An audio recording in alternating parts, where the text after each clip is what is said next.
question. I love one of the shows I love more than anything is Lie to Me, and it talks about a gentleman I believe in Berkeley that finds facial tics, movements, things.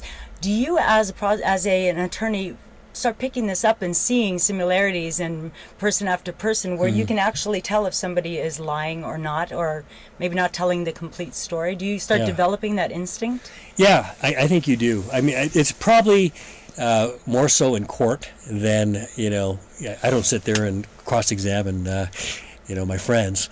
But what you do see is that almost everybody who's called as a witness, it's a rare person who goes up there and tells it exactly as it is. Most people in some way either exaggerate or in some cases enhance their story.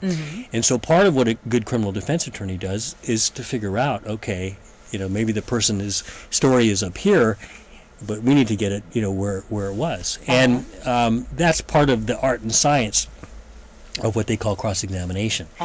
And yeah, so that's what we do. And it doesn't matter who you are. When you're in court, everybody, as you know, who's a witness, whether you're a police officer, whether you're an expert witness, is held to the same standard of credibility. And so our job is to get at the truth. And I've had situations where people go on the witness stand and flat out lie about something. And you can tell. How do you disprove that? Or, you know, they have a strong bias in a case, and so we have to bring that out. So it's a fascinating process. It's always new. It's interesting, and you always meet fascinating characters, who come in the form of these witnesses in these cases. So it's a job I love. It's a job you. So you're married? Yeah.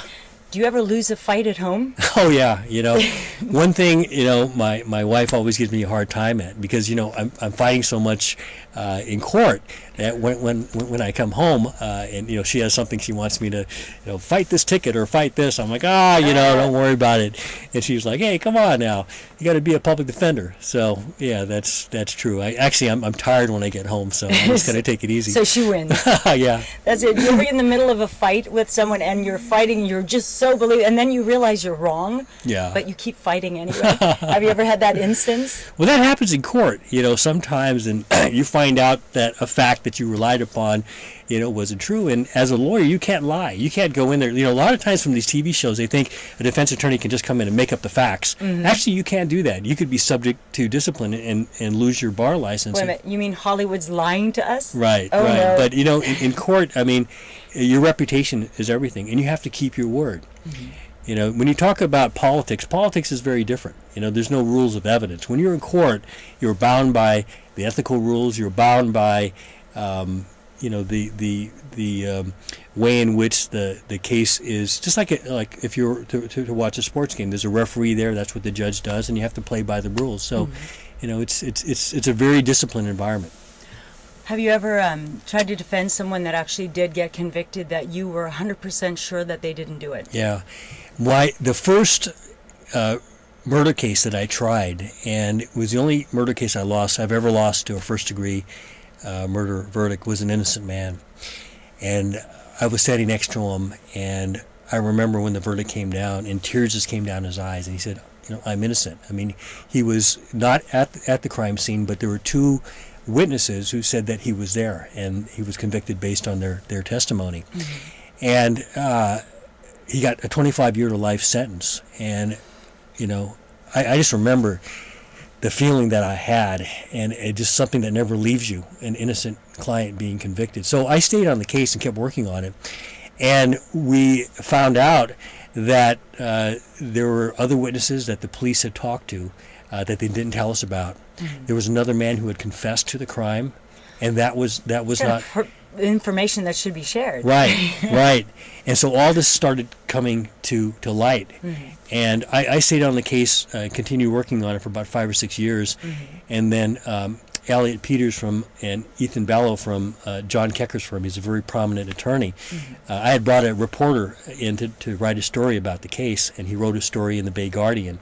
And they found out about it, and they came in, and they gave about $1 million of pro bono time to this case, and he was eventually released. In fact, Oh, his that case felt great, was yeah. just in the newspapers because San Francisco had to pay out a $7.5 million verdict, a settlement in the case because of the police and the prosecutors not divulging information And about what was his name? case. John Tennyson. Wonderful. Yeah. Well, that must have felt good. It was a Finally. relief. I mean, Yeah. the worst nightmare for a criminal defense attorney is to have an innocent client convicted. I'm going to switch gears a little bit here because not only are you public defender, but you're also a movie maker. And you have a movie that's finished now? Yeah. Is it? And it's about, if you've ever seen Barney Miller, Jack Soo. So can you tell us a little bit about why and Sure. what it's about? Yeah, you know, I started making films, about 2005, 2006, and my first film was a film called The Slanted Screen about the way in which Asian Americans, males in particular, were portrayed in film. And so I came across the story of Jack Soo, who was an actor, comedian in the 1970s, and I learned that he was Japanese, that he had changed his name, and began researching his life and just became fascinated with this man who was Japanese, had been interned into camps, was an entertainer. He had performed throughout the Midwest, was Joey Bishop, straight man. Right, from the Rat Pack, Yeah. Joey Bishop, yeah. He was the first African American to be signed to Motown Records, and and it started in a lot of films. Oh, he so, sang too. Yeah, so it's a film about his life. It's a documentary. Now, it follows him, and he, much like your parents, were in the internment camp, and it wasn't something that he passed on to his children. I read a little bit about it. He decided not to mention that to his daughter, and it didn't seem to hinder him in what he wanted to do. He didn't allow it to feel bitterness about it, and that takes quite character to be able to do that and move on. Yeah, you know what was, I think, interesting about Jack Soo is that he never wore his ethnicity on his sleeve. He wasn't the kind of person that would talk about it, about how he felt. But anytime he was interviewed by TV Guide, and this was like in the 60s, he would talk about the camp experience. He would talk about how he didn't want to play negative roles. I mean, he was the first Asian to be featured in a regular series with Tony Franciosa in the show called Valentine's Day in the 60s. And they offered him this role, and he said, no, I'm not going to do it because it's a houseboy. And only when the characters were co-equal, did he agree to do it. And so he was somebody who had these morals and these ethics that he lived by at a time when it was very unpopular to do so. And if you didn't get to see Barney Miller, find it and watch it because he was just brilliant in his deadpan delivery. Loved the show, loved the show. The film's going to be playing at the Autumn Moon Film Festival, and you can go to our website at jacksoo.com and see where it's playing next. How long did it take to do the film? Actually, this film didn't take as long. It took me about a year. My first film took me almost 5 years to complete. And so this one was much faster, but it kind of all fell together. See, Jack Soo died in 1979, so he'd been dead for 30 years. So to find people who remembered him and could talk about him, I thought would be, different, which it was. But actually, people had very strong, vibrant memories about him, and that comes through in the film. That's wonderful. So in closing here, is there anything that you want to talk about in being public defender? What is it that you are hoping for the city or that you want for the city that is your dream? Well, I think people want and expect justice, not only in the courts, but in terms of how they are treated and how poor people are treated. And now, we have this time that we're in where we have the high unemployment. A lot of people are losing their jobs. Yeah. This is a time where government, really needs to be there for people, not in an overbearing sense, but in a practical sense.